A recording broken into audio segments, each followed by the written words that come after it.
Voilà, dans cette vidéo, donc, je vais corriger un petit exercice sur les médiatrices et les centres du cercle circonscrit avec évidemment les équations cartésiennes. Donc ça fait partie normalement des applications du produit scalaire puisque je vais utiliser le produit scalaire pour calculer les équations des différentes médiatrices. Voilà, donc comme d'habitude, je vous laisse chercher, surtout vous cherchez bien et seulement après vous venez regarder le corriger. Voilà, alors avant de faire, je vais vous montrer un peu ce que ça donne avec GeoGebra. Donc voilà, donc en rouge le triangle, donc avec les points A, B et C. Alors dans le texte successivement on vous demande donc la médiatrice du segment AB, donc c'est à droite qui passe par le milieu de AB et qui est perpendiculaire à AB ici. Ensuite on vous demande en question de la médiatrice de BC, donc ici j'ai tracé BC, j'ai mis le milieu J et donc elle est en vert ici, voilà cette médiatrice. Après on vous demande en question 3 l'intersection des deux, donc les coordonnées du point que j'ai appelé ici O. Et en dernière question, ensuite, on vous parle du cercle circonscrit du triangle ABC. Et comme vous avez l'intersection des deux médiatrices, le centre, c'est le point O. Et donc, on va vous demander l'équation du cercle passant par ABC et de centre O. Donc, de rayon OA ou OB ou OC. Et on vous demande une équation cartésienne. Voilà, donc je passe à la rédaction des différentes questions. L'avantage de GeoGebra, ici, on a les équations cartésiennes directement. Alors elles ne sont pas mises sous forme de fractions, mais on pourra vérifier au fur et à mesure. Alors pour l'équation de cercle, c'est un peu moins précis puisque la résolution de la coordonnée de haut ont l'air d'avoir été arrondies. Donc on verra si on trouve à peu près ces résultats. Voilà, donc j'ai capturé à droite des images sur GeoGebra pour qu'on puisse vérifier au fur et à mesure qu'on va bien dans le bon chemin. Alors question 1, donc l'axe droite M1, elle passe par le milieu de AB. Donc première étape, il faut trouver les coordonnées de I, milieu de AB. Alors pour ça, il faut avoir quelque part bien écrit les coordonnées de A et B, avec, je vous le conseille, A et B situés sous A, pour ne pas mélanger les abscisses et les ordonnées. Et donc le milieu de AB, eh bien, c'est coordonnées de A plus coordonnées de B, donc moins 1 plus 3, 2, divisé par 2, donc 1. Et coordonnées de Y, c'est 0 plus moins 4, donc moins 4, divisé par 2, moins 2. Vous pouvez vérifier ici, sur GeoGebra, 1, moins 2. Jusque là, on est bon. On a besoin aussi des coordonnées du vecteur AB. Donc, coordonnées de B moins coordonnées de A. Donc 3 moins 1, 4, moins 4, moins 0, moins 4. Et ça, on peut vérifier sur le schéma pour aller de A à B. On avance bien de 4 unités et on descend de 4 unités. Voilà. Alors là, on va utiliser le produit scalaire. Donc, on va dire qu'un point M appartient à la droite M1, c'est la médiatrice du segment AB, et bien c'est tout simplement équivalent à dire que, vous voyez, le point M, à quelles conditions un point est sur cette droite jaune? Et bien il faut que le vecteur IM soit orthogonal au vecteur AB. Et c'est ce qu'on va dire. On va dire que IM, donc on garde la place pour les coordonnées, et AB sont orthogonaux. Et on va utiliser le produit scalaire pour concrétiser cette orthogonalité. Donc IM, c'est donc x moins 1, y plus 2. Et AB, c'est 4. Alors quelle est l'équation de cette droite? Le produit scalaire nous dit que donc c'est 4 fois x moins 1 plus 4 fois y plus 2. Je ne développe pas tout de suite. Et ça fait 0 puisque les deux vecteurs sont orthogonaux. Conséquence, eh bien, si on divise par 4, on obtient x moins 1 moins y moins 2 égale 0. Et en mettant ça bien en forme, x moins y 3 égale 0. C'est ce qu'on avait trouvé, vous voyez, ici. Hein, mais c'est pas exactement mis sous la même forme. Donc on va noter ça quelque part. Donc l'équation de 1, c'est x moins y moins 3 égale 0. Alors, surtout on vérifie ici de tête en remplaçant par les coordonnées de i pour voir si i est bien là. Donc vous avez 1 moins 2, ça fait 3, 3 moins 3, 0. et on a bien un vecteur ici. Les coordonnées de x et de y, c'est 1, moins 1, et c'est bien un colinéaire à 4, moins 4. Donc le vecteur normal est bon, ça passe par i, donc c'est la bonne équation. Question 2, c'est la même, mais avec le segment BC.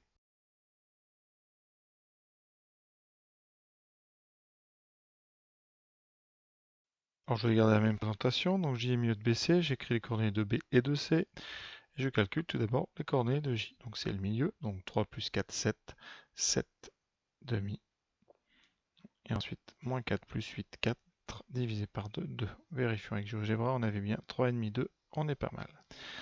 Les coordonnées du vecteur BC, coordonnées de C moins coordonnées de B, donc 4 moins 3, 1, 8 moins 4, 12. Sur le schéma, pour aller de B à C, on avance bien d'une unité vers la droite et on monte bien de 12. Donc un point M appartient à, cette fois-ci, M2. Eh bien, si le vecteur ici, JM, et le vecteur BC sont orthogonaux. Alors JM, c'est cette fois-ci X moins 7 demi, Y moins 2, et BC 1, 12. On fait le produit scalaire qui doit être égal à 0. On obtient X moins 7 demi fois 1 plus 12 fois Y égale 0. Alors on va développer tout d'abord et après on multipliera par 2. Donc X moins 7 demi plus 12Y. Alors comme on n'aime pas trop les demi, on multiplie tout par 2. On obtient donc 2X plus 24Y. Et ensuite vous aurez moins 7 moins 48 moins 55 égale. Vous voyez bien la même chose qu'on avait trouvé avec GeoGebra. Mais ça a été ici divisé par 2, 27,5, c'est la moitié de 55. Si vous n'avez pas GeoGebra, eh bien vous vérifiez que cette demi de appartient à cette droite et que le coefficient de vecteur 2, 24 est bien colinéaire à 1, 12.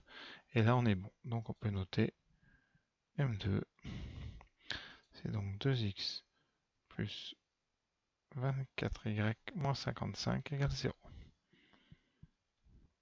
Voilà, on va passer maintenant à la question 3, où on nous demande les coordonnées du centre du cercle C circonscrit. Alors on sait que le centre du cercle circonscrit, c'est l'intersection des 3 médiatrices, et de toute façon de 2 médiatrices. Donc on a 2 médiatrices, on a leurs équations cartésiennes, enfin moi une équation cartésienne de chaque, eh bien on va résoudre un système à 2 équations, 2 inconnues, pour trouver les coordonnées du point, donc que j'ai appelé O, centre du cercle C.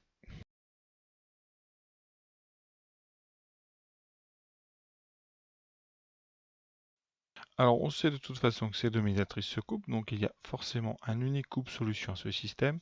On va donc le résoudre, premièrement par une combinaison, et on verra bien ce qu'on fait ensuite. Alors je vais multiplier la première ligne par 2, donc on a 2x moins 2y égale 6, et je ne touche pas donc à la deuxième ligne. 4y égale 55. Ensuite, eh bien on soustrait les deux. 2x moins 0, moins 2x moins 24, moins 26y égale 6 moins 55, donc moins 49, entre y égale 49 sur 26. Alors après, on peut faire une deuxième combinaison pour x, mais on peut aussi substituer, c'est ce que je vais faire ici, puisque la première équation est très simple.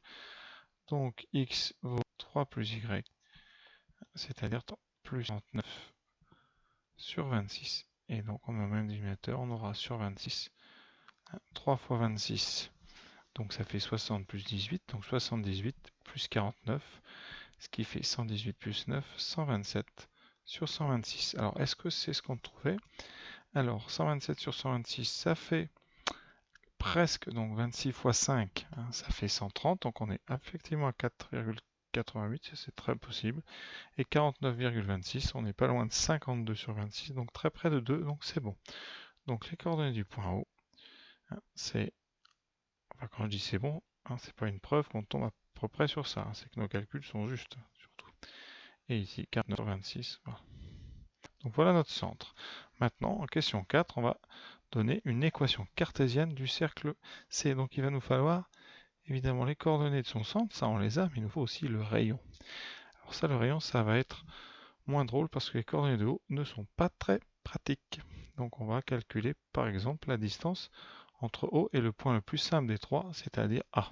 Donc on va calculer la distance OA Alors le choix de O n'est pas toujours judicieux parce que O ça pourrait être l'origine, mais ici, non à l'origine, c'est un petit exercice donc on peut se permettre.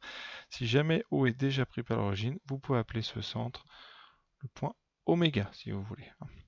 Donc, alors je vais l'appeler peut-être O1 pour ceux qui ont un petit peu de mal, ou O' pour pas que vous mélangiez avec 1. D'accord, le centre du repère. Donc OA', ben, qu'est-ce que c'est? Alors déjà, il faut calculer donc les coordonnées du vecteur. OA', c'est très simple, coordonnées de A, donc moins 1, 127 sur 26, et ensuite, eh bien 0, moins 49 sur 26. Donc on simplifie un petit peu. Ici, ça fera moins 26, moins 127, donc 153 sur 26, donc moins 153 sur 26, et ici, moins 49 sur 26. Donc la longueur OA, c'est carré. Alors, pas très pratique du tout, hein.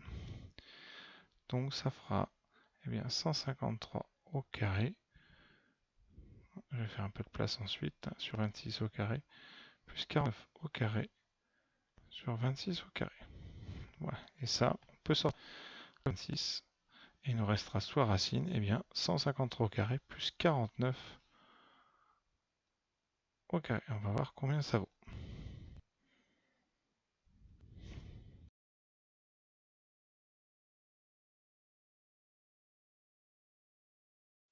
Voilà, donc on trouve OA qui vaut racine, enfin O'(A), qui vaut racine de 25 810, le tout sur 26, qui donne à peu près 6,18, hein, j'ai vérifié à la calculatrice, et c'est ce qu'on a sur le dessin. Alors c'est pas une preuve, mais voilà. L'équation va être un peu tordue, mais bon, elle donnera x moins 127 sur 26 au carré, plus y moins 49 sur 26 au carré. Et ça, c'est égal à 25 810 sur 26 au carré, qui est le rayon au carré. Oui, j'ai remis au carré, donc ça enlève la racine et on met 26 au carré. C'est pas la peine de développer, hein, ça n'aurait pas grand intérêt. Hein. Bon. Donc voici cet exercice. Alors j'espère qu'il vous a plu. Alors la fin est un petit peu tordue, mais parfois il faut un petit peu se frotter à des résultats qui ne tombent pas juste.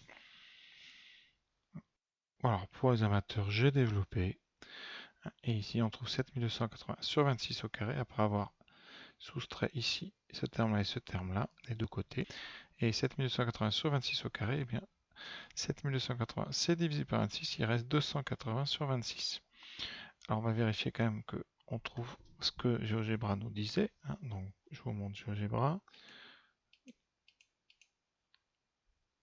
Voilà donc la calculatrice, j'ai fait un certain calcul ici, hein, 127 sur 13, 49 sur 13 et 280 sur 26. Hein, je trouve ces nombres-là, évidemment c'est arrondi. Sur GeoGebra, pour avoir mis ici, hein, j'ai choisi l'équation comme il faut, donc voilà, je trouve un coefficient de x qui est moins 9,77. C'est bien ici que j'ai trouvé 9,77. Ensuite, y 3,77. J'ai bien 3,77 à peu près. Et 10,77. J'ai bien 10,77. Voilà. Donc, on est bon. Voilà. Eh bien, l'exercice est là vraiment fini. Je ne peux rien rajouter. Si ce n'est qu'il était plutôt intéressant si on considère que les calculs ne tombaient pas juste. Hein, pour une fois, ça permet quand même de travailler un petit peu dans l'inconnu. Voilà. Alors évidemment, avec un logiciel comme GeoGebra, c'est beaucoup plus facile parce qu'on sait vers où on va. En devoir, c'était une question un petit peu délicate. Voilà. Eh bien, j'espère que cet exercice vous a plu. Hein, et donc, je vous invite à regarder d'autres vidéos et à travailler encore et encore pour devenir meilleur.